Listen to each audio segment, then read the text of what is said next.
Advance స్వాగతం పలుకుతూ ఈ కార్యక్రమాన్ని ఉద్దేశించి రామారావు పటేల్ గారు ఉదోల్ అసెంబ్లీ ఎమ్మెల్యే గారు మాట్లాడవలసిందిగా కోరుచున్నాం. అందరు కష్టపడి నాకు గెలిపించిండ్రు. అదేవిధంగా ఎంఎస్సీ క్యాండిడేట్ కూడా గెలిపారని సభాముఖంగా తెలియజేస్తూ ఈ అవకాశం ఇచ్చిన పెద్దలకు ధన్యవాదాలు తెలియజేస్తూ ముగిస్తున్నాను. జై హింద్, జై భారత్, జై తెలంగాణ. భారత్ మాతాకి, భారత్ మాతాకి.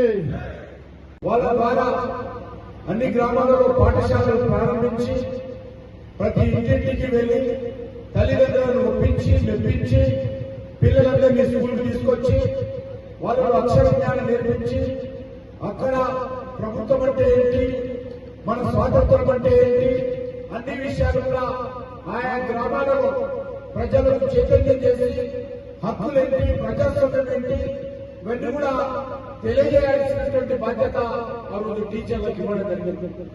చాలా పెద్ద సంఖ్యలో టీచర్లను మన ప్రభుత్వం తరఫున వాళ్ళ ద్వారా అన్ని గ్రామాలలో పాఠశాలలు ప్రారంభించి ప్రతి ఇంటింటికి వెళ్లి తల్లిదండ్రులను ఒప్పించి మెప్పించి పిల్లలందరినీ స్కూల్కి తీసుకొచ్చి వాళ్ళకు అక్షర జ్ఞానం నేర్పించి అక్కడ ప్రభుత్వం అంటే ఏంటి, మన స్వాతంత్రం అంటే ఏంటి, అన్ని విషయాలు కూడా ఆయా గ్రామాలలో ప్రజలకు చైతన్యం చేసి హక్కులేంటి, ప్రజాస్వామ్యం ఏంటి ఇవన్నీ కూడా తెలియజేయాల్సినటువంటి బాధ్యత ఆ రోజు టీచర్లకు ఇవ్వడం జరిగింది.